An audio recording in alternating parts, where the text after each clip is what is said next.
All righty, let's jump in. Hello, everybody. Share entire screen. That's fine. All right, look at us. Beautiful. Okay, so this is brought to you by Voris. It's my company, by the way. We work with B2B SaaS and service companies to help them build a repeatable sales process. That's the short version of it.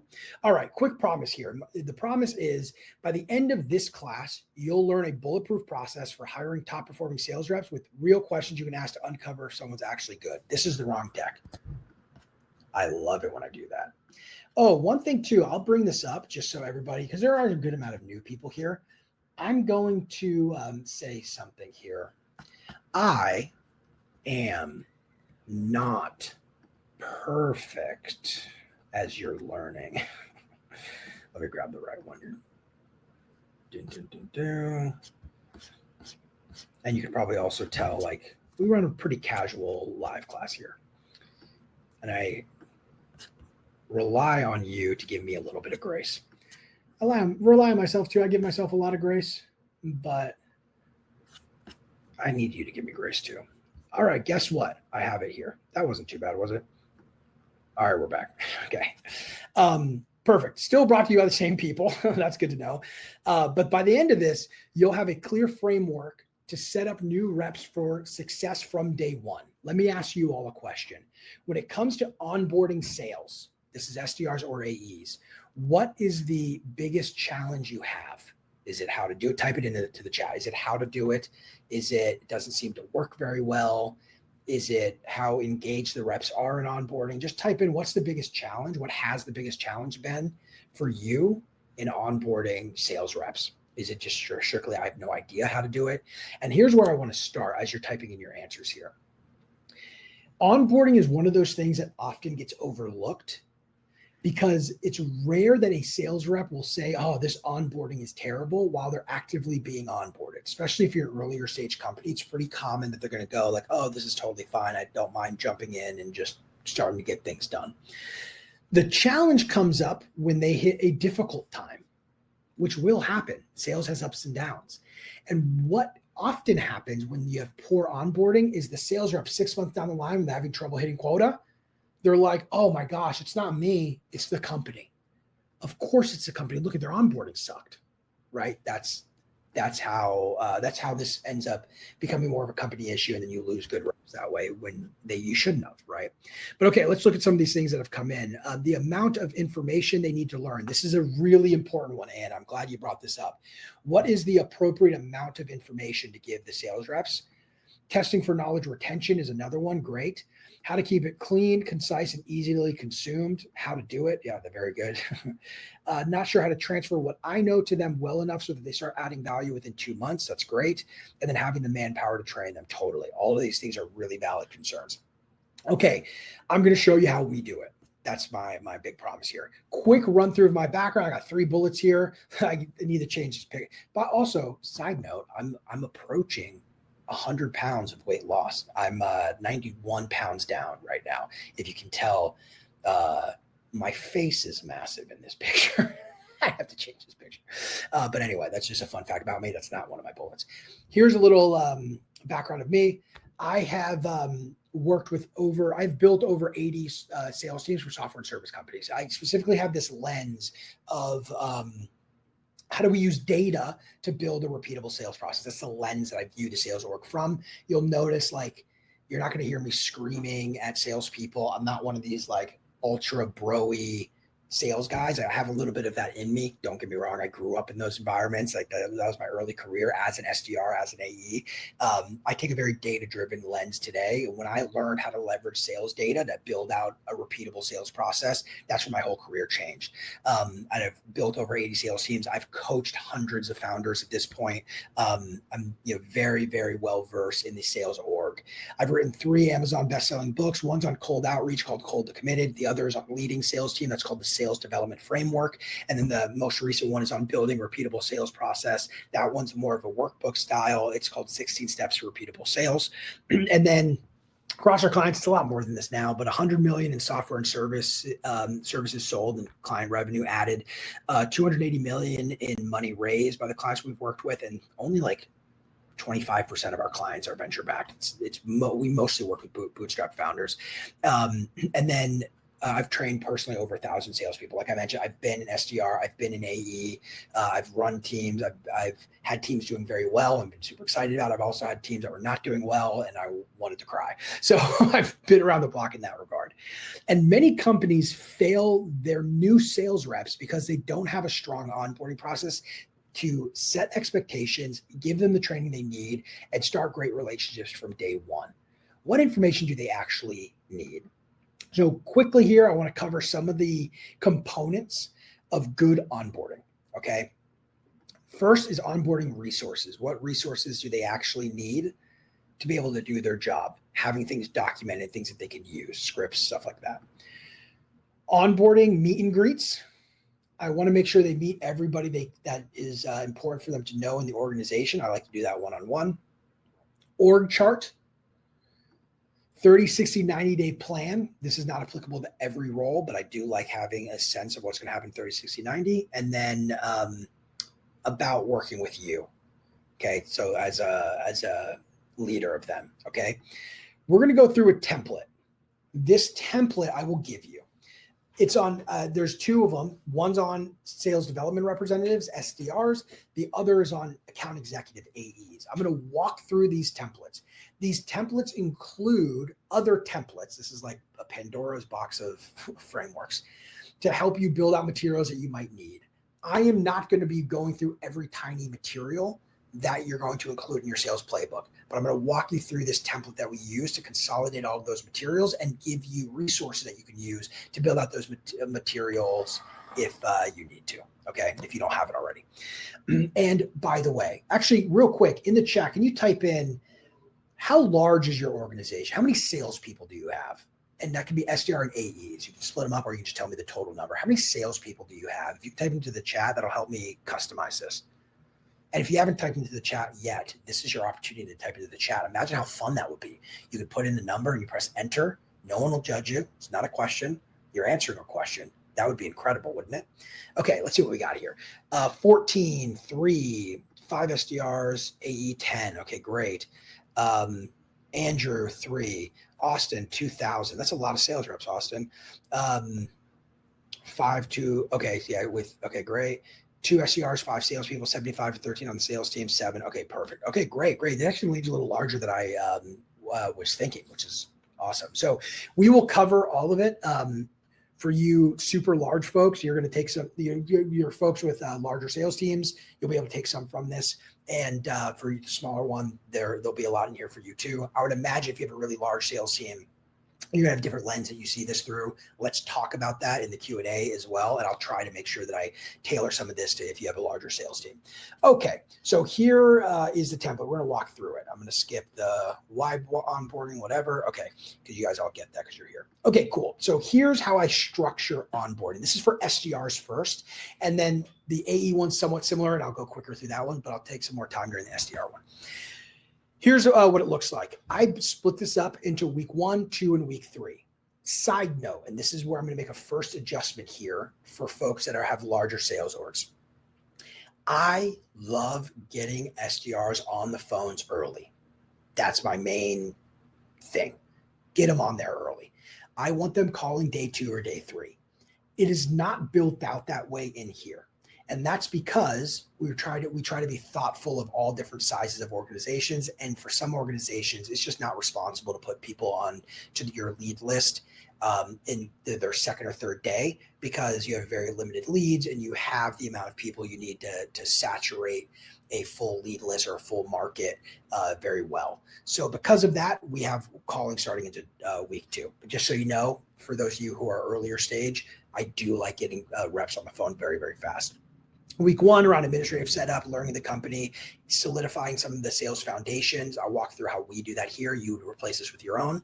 Week 2, more learning and practicing the prospecting. You're making the calls there. And then week 3, you're implementing some of the best practice things that you've learned from your first week of calling, which is week 2, etc. I will also mention this just to get it out of the way. I heavily favor cold calls for SDRs.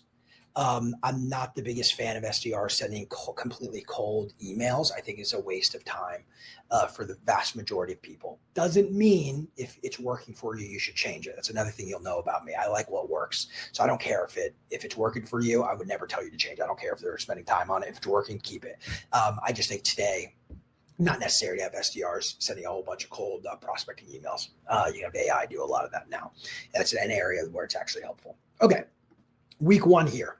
This is the first week, Monday, one-on-one with the leader, admin access, meet with the founding team, product overview, product offering overview. This is where you're overviewing what the product actually does. SDRs, I do very little product training. Very little product training for SDRs. I want them to be so focused on the prospect. I actually care about that for AEs too, but it ranges. Very little product training on the SDR. And I can actually draw a graph. It's fun. I have, I can't do it here. So I'll just do it with my hand and hopefully it's going in the right direction. There's a sophomore slump. And actually, Austin, you have a bunch of sales reps. If there are SDRs there, I'd be curious to hear. And then anybody else who has a lot of SDRs, let me know if you've noticed this trend too. It's the sophomore slump. An SDR will come out of the gates, they'll do pretty well. Maybe they're not doing as best as they will eventually do, but they do pretty well. They're like, oh, wow, you're booking me. This is great. And then all of a sudden, like they'll get 2 months in and sometimes it's a little earlier. And then they're like, their performance will plummet down. Okay. They'll plummet down and they're like, oh geez, this is, I'm in the land of things not working well. And then the SDR is all sad. And then finally they'll figure out like, oh, I'm just info dumping everything about the prospect or about the product. I'm not talking about their pain points nearly as much. And then they figure that out and they start performing better.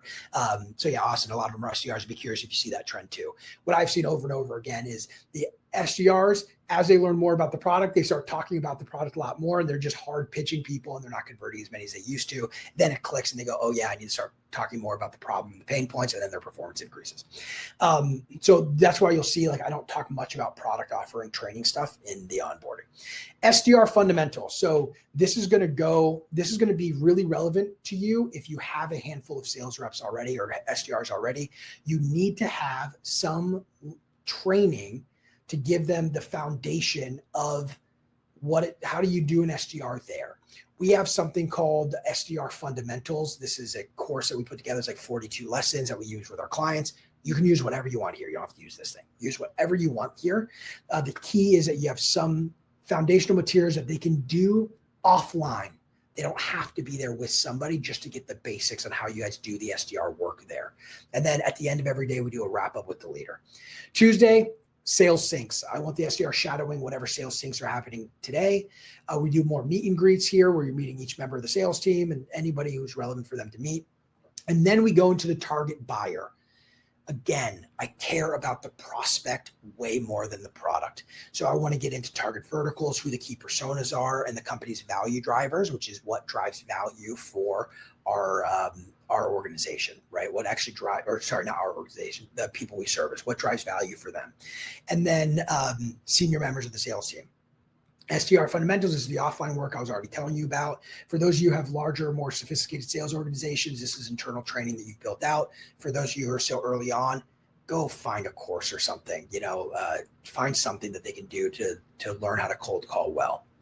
And the next part here is the company sales process. I want the SDR to have some sense of what the sales journey looks like. I do believe a big reason to have an SDR team is it can fuel your AE team. There needs to be some career progression. I know there's some talk about having, somebody is a lifer SDR. I just don't hire for those types of people. I want to hire really good talent that has potential to be incredible AEs. So I want them to have a buy-in and understanding what the sales process looks like at the company. And then listen to recordings or live shadowing. Both are fine. That's the sales shadowing portion. I would like them to listen to 5 cold calls and 2 discovery conversations and 1 demo. That's generally the cadence that I have, or the collection of recordings that I want them listening to on their second day. And then you do a wrap with the leader. Wednesday, we do sales syncs again, meet and greets again, and then we go through competitors.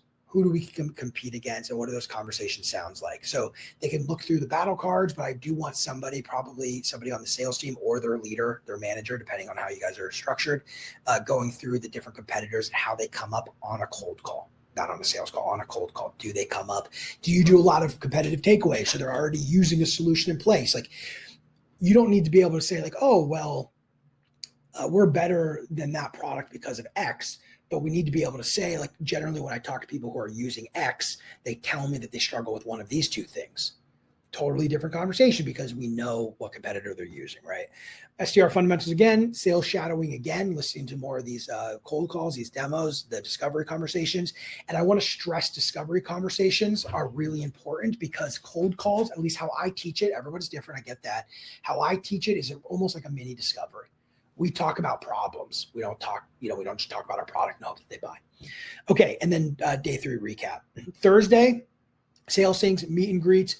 Now we're practicing messaging. So this is on the Thursday of their first week.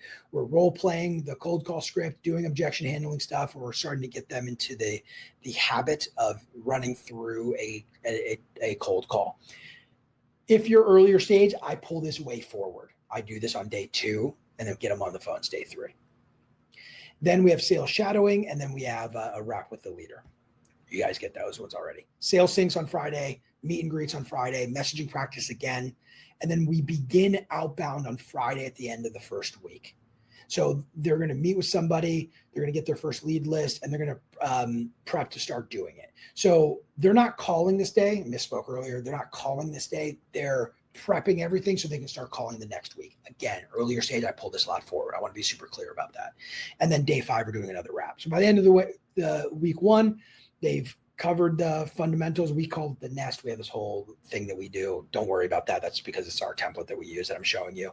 The SDR has a foundation understanding of the company, the ICP, value drivers of products, and they're ready to be an outbounding the next day. For those of you who have larger sales organizations, you do want to start considering certifications, discovery certification, demo certification, et cetera. We'll talk about that a bit more on the AE side. For SDRs, it's just, can you do a cold call? Weeks 2 and 3 for SDRs, they're in the job. This is so important to me that they're in the job.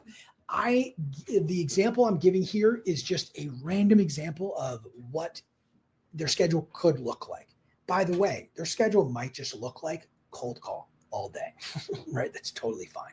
I do recommend daily check-ins for weeks 2 and week 3. At least for week 2, continue the daily check-in and do a lot of call feedback. That's how the reps learn. The ideal situation, actually type in the chat if you have a sales manager. Just type in yes if you have a sales manager, or sorry, an SDR manager. Yes if you have an SDR manager. If you have an SDR manager,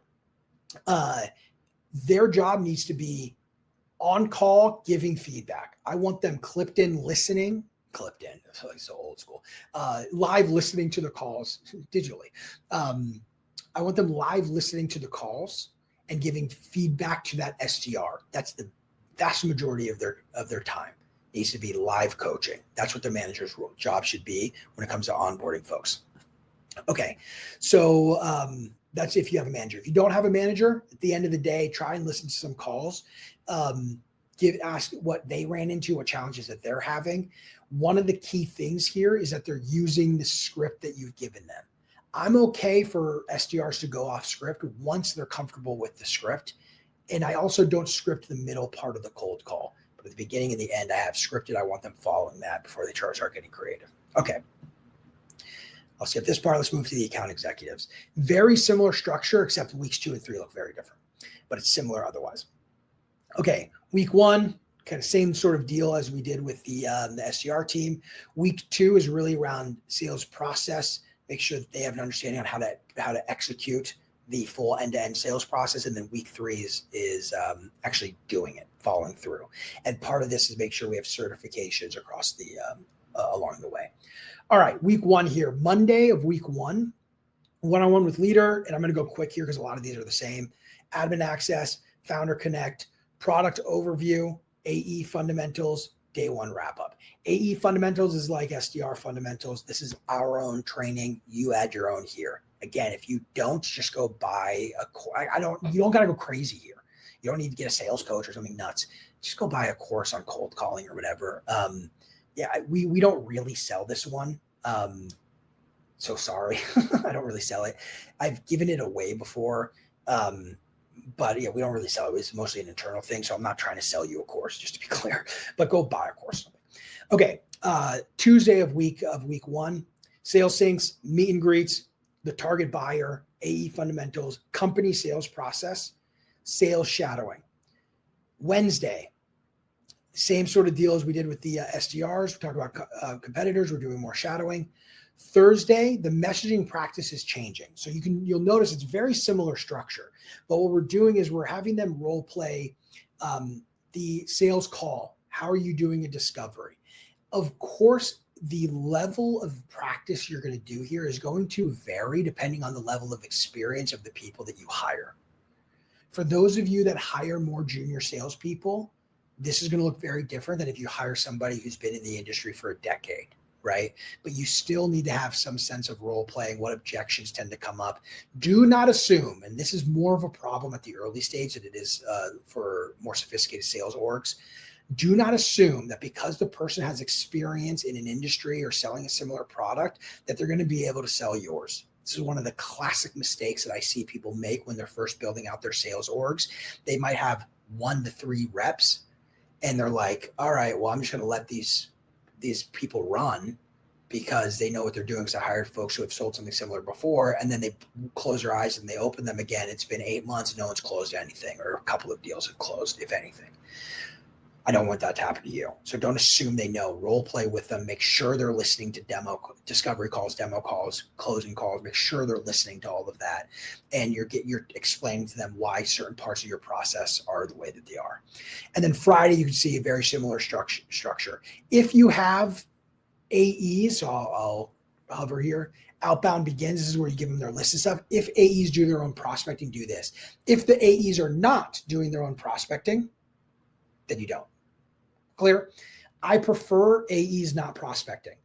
Now we've gone, as an industry, we've kind of gone back and forth on this. I'll let you read this while I'm riffing on that point. I get asked a lot about full cycle AEs. So AEs that do their own prospecting and close their own deals. I'm not the biggest fan, but for some organizations, it makes sense. The reason why I'm not the biggest fan is because generally generally why we have SDR team and an AE team is because it reduces our cost of sale.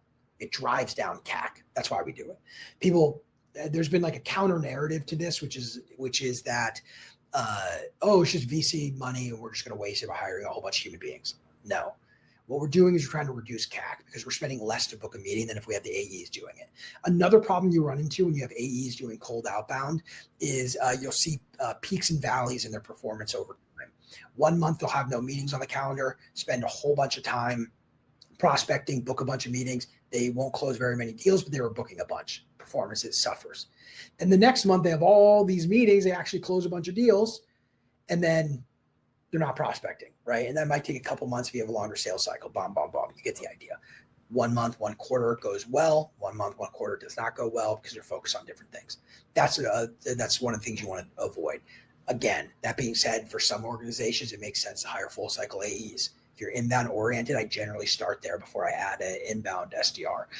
We could talk more about that in the Q&A section. I just wanted to give you a little context there. All right, weeks 2 and 3 looks different. We have this structure of observe, prepare, practice. And we're doing that in the category of discovery training, demo training, and proposal negotiation training. Adjust for your own sales process. If qualification is a huge part of what you do, which for a lot of organizations it is, then that might need to be a standalone thing. The qualification can happen weaved in to the discovery. That's okay too. You can keep it weaved in, but adjust this for your own sales process. But it's the same sort of thing. Observe, prepare, practice. Observe. This is shadow, listening to calls, review the learnings. So prepare to do what you just observe, and then practice. Role play with somebody. When you hire, for those of you who are early on in your journey, you're just hiring reps for the first time. When you hire sales reps, this is when you get most involved in the sales process. You don't hire reps to get out of sales. You hire reps to get more into sales. So then you can earn your way out. That's how it goes. So discovery training, observe, prepare, practice. Then you do discovery certification. Once you're confident that they can run this discovery call, great. Let's start giving them discovery calls. Then we do demo training. Observe, listen, shadow, right, to different demos. Prepare to do your own demos, practice on your own, review what you've learned from observing other demos, and then practice. Actually work with the sales coach, with your leader, practice the demo, and then do a demo certification. Side note, if you're early on and you're like, I don't even know if my demo would pass a certification, you don't have to literally certify them, but you got to do the observe, prepare, practice. Okay. And then proposal and negotiation training, same sort of deal. Observe, listen to those calls, prepare, practice. Okay. And then you do a final certification. By the end of the week 3, apply to qualification methodology. They're certified to begin doing all parts or most parts of the sales process. If it's more detailed, you might have to extend this to another week, and it'll be at the end of week 4. And then this is for us internally, that the AEs are doing the weekly coaching and stuff. That's for us. This is our template again. All right. So we're going to jump into Q&A here. Before we do, I just want to walk through a couple of things, because right now you're at your computer, you're watching this class. You're enjoying this class, I hope, and you've learned how to effectively onboard salespeople. You have a template. Within that template, you'll see, like, I have a couple things for you that you can go and build out for yourself to help you be able to properly onboard your sales rep if you're missing certain materials. And another thing I'm going to address here too, I have a lot of the materials for you. If you go to Voris.com, I think it's /resources, but you go to our website, you click on resources, you'll see it there. I'll also give you the onboarding doc so you can make a copy of it and adjust it for yourself. So you've learned how to properly onboard salespeople, and you know that following the sales process is key to increasing your sales. So if you're trying to increase your sales, you might be wondering how to create a repeatable sales system. This is ultimately what we do here, and this is what I've spent the vast majority of my career at this point doing, is building repeatable sales systems. And in fact, we've used this process with over 80 companies, adding over 133 million in top line revenue. For example, we have Robert Ewan. He's the founder of Monograph. You'll see him on our website. We helped him build their first sales team, raise 2 rounds of capital and 3x the revenue in 11 months. Matt Prados, founder of Review Wave, who we helped grow, optimize, and scale their sales team to get back on track with 200% yearly growth goals. What we found and proven over and over and over again is that building a high-performance sales team involves more than just setting targets and obsessing over scripts. But that's what a lot of folks do at the early stage. It's about having an integrated process where leaders use data to inform processes and decisions. The data tells you what the problem is. We don't just guess it. We've done this for SaaS companies. We've done this for service companies in just about every industry. So by working with us, you're backed by a go-to-market team with a proven track record who are collaboratively using our expertise to systematize your sales organization. So you can build your sales team and get out of this founder-led sales. Or if you have a team already, improve the performance of that sales team. These are the 2 paths that we generally work in. Building a team for the first time, or I have a small team and they're not performing as well as they could. So if you're hearing this and you're thinking, Kyle has grown a lot of other companies like mine, and it's time that I systemize my sales process, the next steps are really simple here.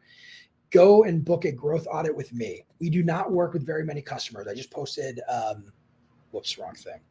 I just posted, I'm about to post in the chat a link to book a growth audit.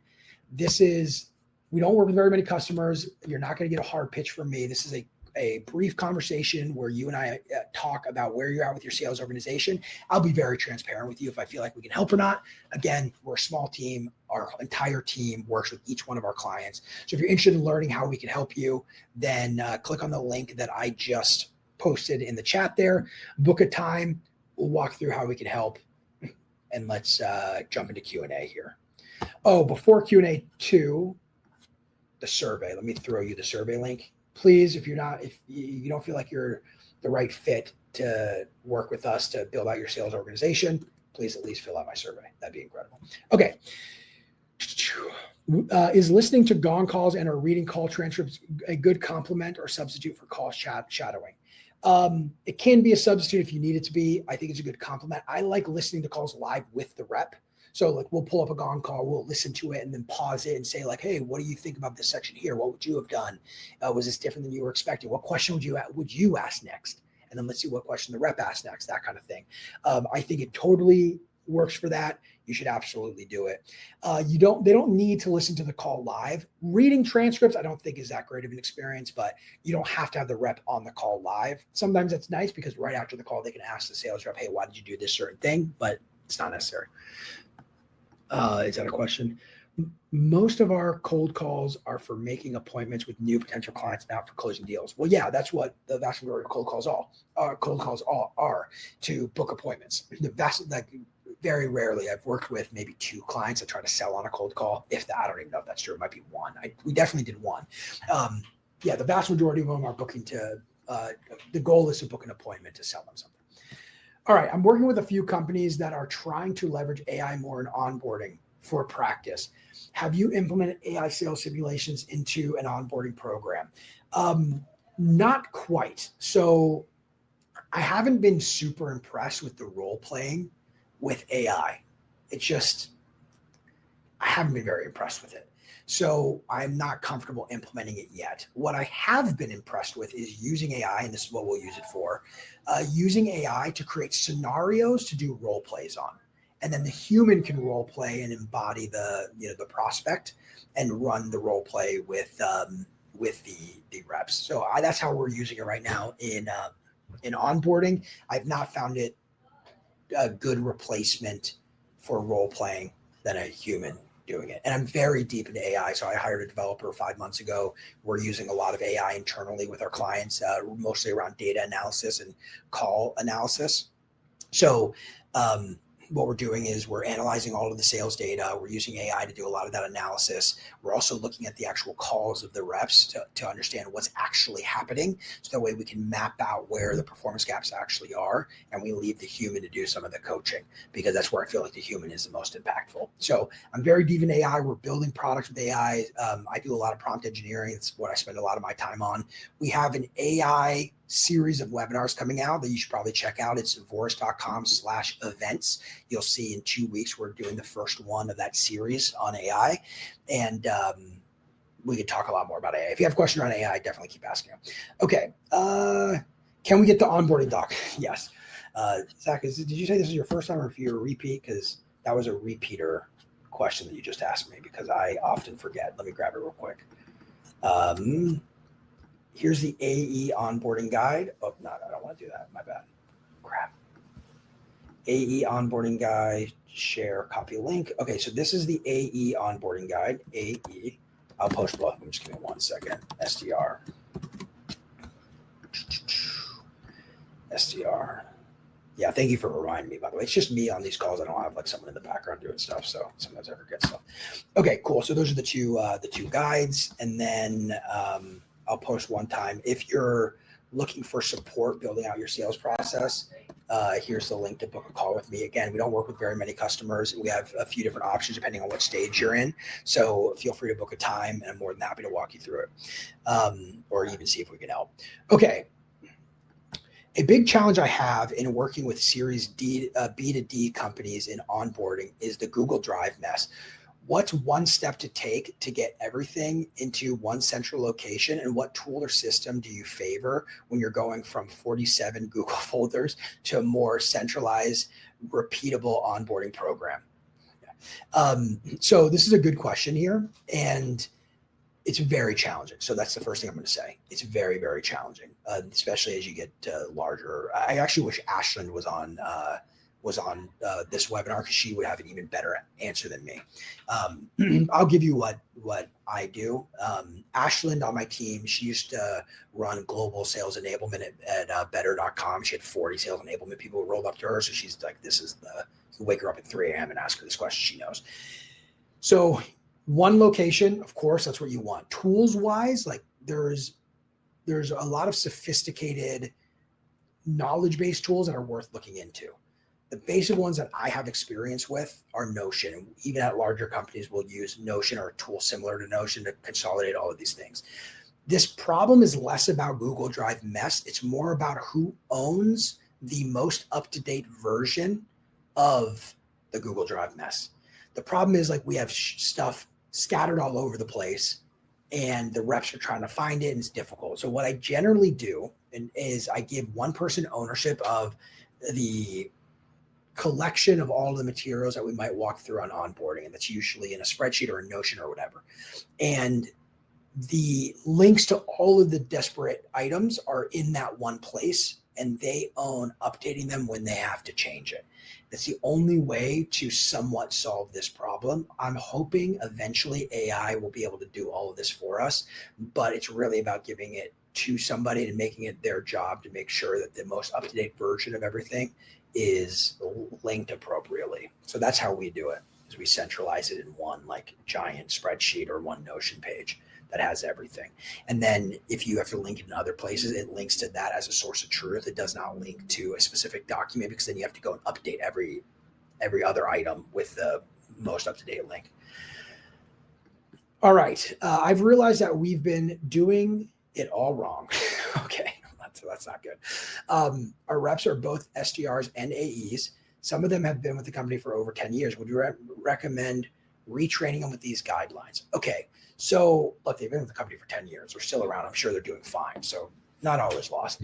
And look, if it's working for you to have, like, are you saying like our reps are both SDRs and AEs, meaning they do the same role and they're like dual role, full cycle AEs, what we'd call that? If it's working for you, if it's not broke, don't fix it.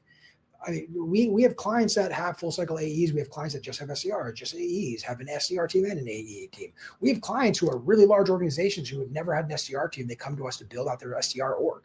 So there is not a one size fits all approach. And I make that very clear. That's why I'm glad you asked this question. It's exactly what I was talking about in the beginning. Nuance is what matters here. When it comes to this, you do not need to retrain them on these guidelines. If they're not performing well, we need to understand why. That's where your focus needs to be. What's the bottlenecks preventing them from hitting the target? So if they're performing well, what are we worried about? If they're performing well, you're probably thinking, how do I keep scaling this team or how do I get more out of the team that I already have? But there's a bottleneck. There's something that's blocking and the data tells you what that bottleneck is.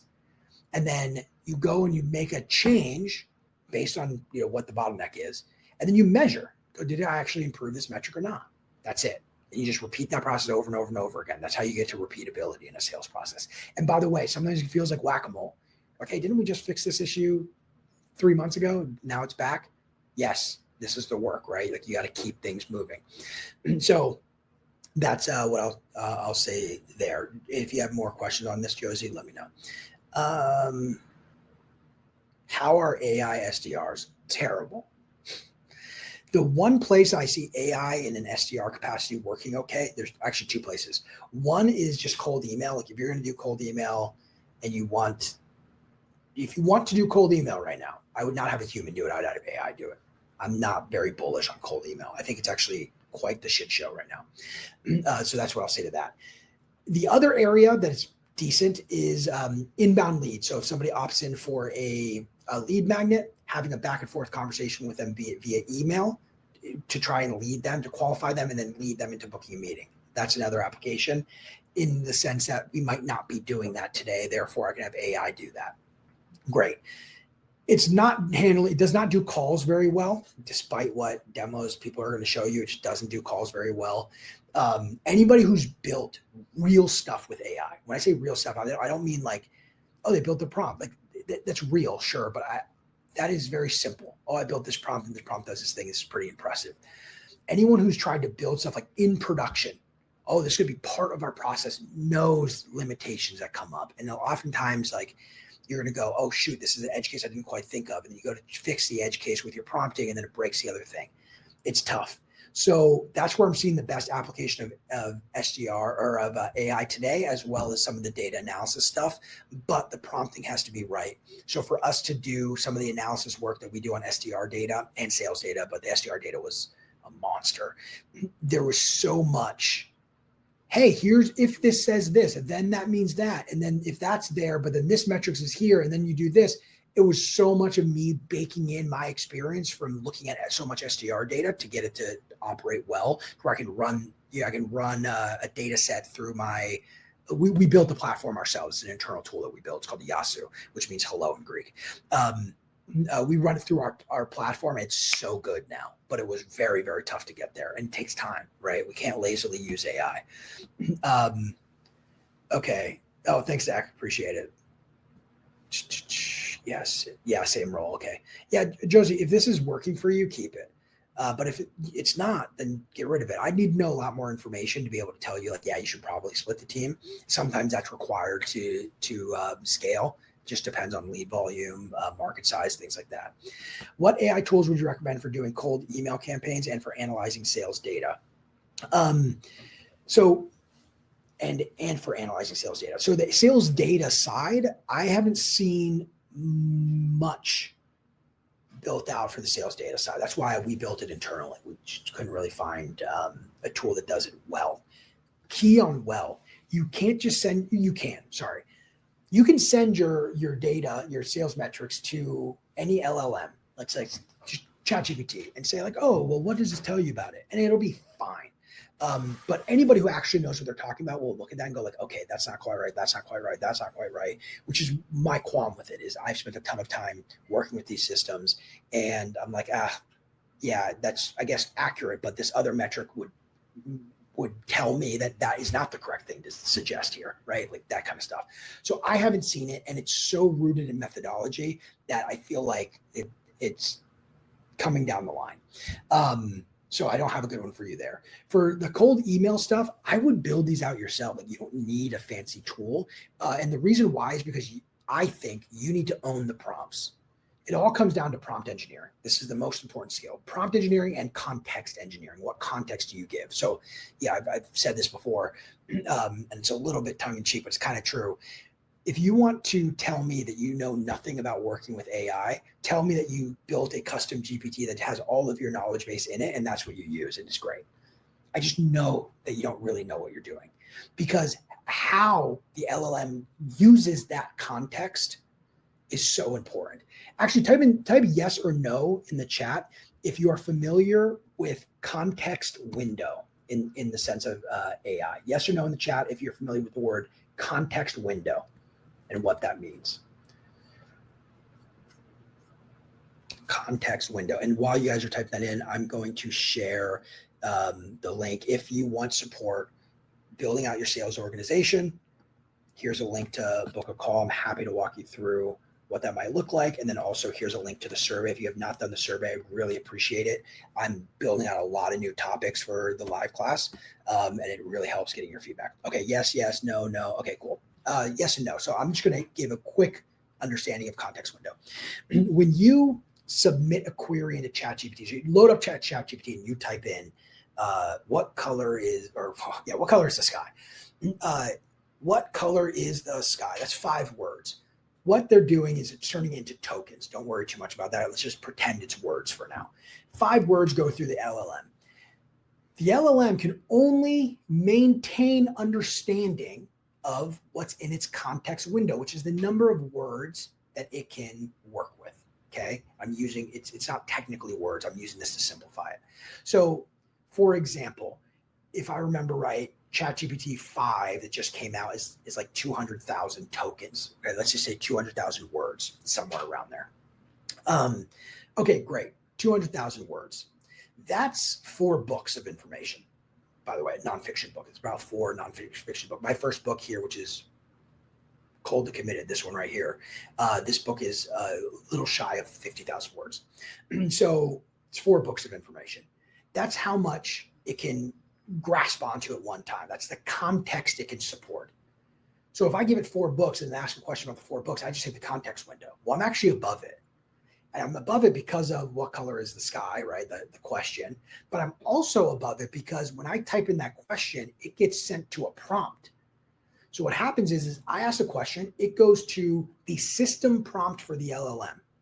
The system prompt for the LLM will also include all of the materials that I give it to review, in this case, the 4 books, for example. But there's one crucial piece missing because some LLMs have a million token, or let's say a million word context window like Gemini does. Oh my gosh, I can just give it everything. Can you? How does the LLM decide which part of these books is relevant to the query you just sent? That's called context engineering. So when you're working to build out, this is a long answer to the question of what tool should I use for cold email. When you build out these systems, you need to think through each step that you're asking the agent to do or the AI to do. And you got to think, what's the right prompt to get it to do the task? And what's the absolute minimum context material that it needs to be able to do this task well? I don't want to give it, so like to you, I forget who asked the question. They're like, oh, we have 47 Google Drives. I don't want to give it all of that. I want to go, okay, we're writing a cold email. All that really matters is this, this, and this. And some of that might be examples of good emails, right? I'm going to do a whole live class on prompt engineering. Actually, type in yes if you want me to do that one. That was part of the plan. I think I'm going to do that October. But okay, so where am I going with all this whole thing? Okay, so why I think you should own it is because you want to own the context that you're giving, and you want to own the prompts, because that's where you make the biggest tweaks to be able to improve the outputs that you're getting. And if you have some other tool that does that, then you might not have as much control as you could. So what I would recommend is learning how to use make.com. I know this is going to sound, you're like, why do I have to learn all this? Learn how to use make.com and like Airtable. Clay, I think, has some of this built in too, where you can have a row that's AI stuff. But ultimately what I want is I want to build out something where I can control what I'm giving the LLM. And so I can fine tune and tweak what the output looks like. And a very simple way of doing this is like, okay, I have a cold email I want to send out. I want to personalize this one based on the person's LinkedIn profile. Let's feed the LinkedIn profile to the LLM to write that sentence. And then in a spreadsheet, we're just going to have the AI run through every single lead, write a first intro sentence, and then we're going to use that using, for any email sending service, you can have the custom variables that it'll populate in the custom variable. That's just a real basic explanation. I know it sounds like a lot. I'd encourage you to pay someone to build that for you instead of going and buying a tool. I just don't trust these tools. Okay, I'll just say it very plainly. I'm just not impressed with what I'm seeing. I mean, how much money did what's the name of that AI SDR company? Artisan. I think it's called Artisan. How much money did those clowns raise? Do you know anyone using it? I know one person who tried it and canceled. It's just, we're not there. And AI is incredibly powerful. It's a tool everyone here needs to be using, but it's not a magic bullet where I can just buy a tool and say, start doing cold email. If it was, then people would be talking about it because it'd be the silver bullet. But they're not, because it's not. It's not there yet. It takes a lot of work from it's not there yet out of the box. It takes a lot of work from people who know what they're doing to build out these systems that are actually going to work for you. So that's how I'll answer that question way more than you asked for. I don't know if I apologize or if that's helpful for you. If that was helpful, please say yes, so I don't feel like I went on a rant for no reason. Okay. Christo, I think I kind of answered your question here. I will add one more thing. I am very optimistic. I know I was a little negative there for a second. I'm very optimistic about the sales and AI. I think it's going to enable, and I honestly feel like we've already made this transition, smaller sales orgs. Top sales reps using AI is going to be much more important than replacing the sales rep. We're far from replacing. AGI is far away. It's far away. Okay. So that's what I say. I think it's incredibly useful. You should be using it and I'm going to show you how to do this in 2 weeks. So go sign up for that live class if you haven't yet. I think it's important that you look at everything that your team does and say, which one of these can be enabled to be done faster with AI? And then that's where you implement it. Okay. What AI tools would you recommend for doing cold? Okay. Yeah. Boom, boom. Chris, I actually skipped your question with Annie because I misread. Okay, cool. Okay, glad that was helpful.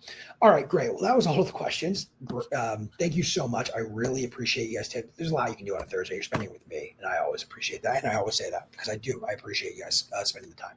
Here's a survey. If you could take a moment to fill out that survey, it really means a lot to me. Again, I take a lot of I feel I have a big responsibility when I take your time on a Thursday, and I want to make sure that I'm covering topics that are useful for you.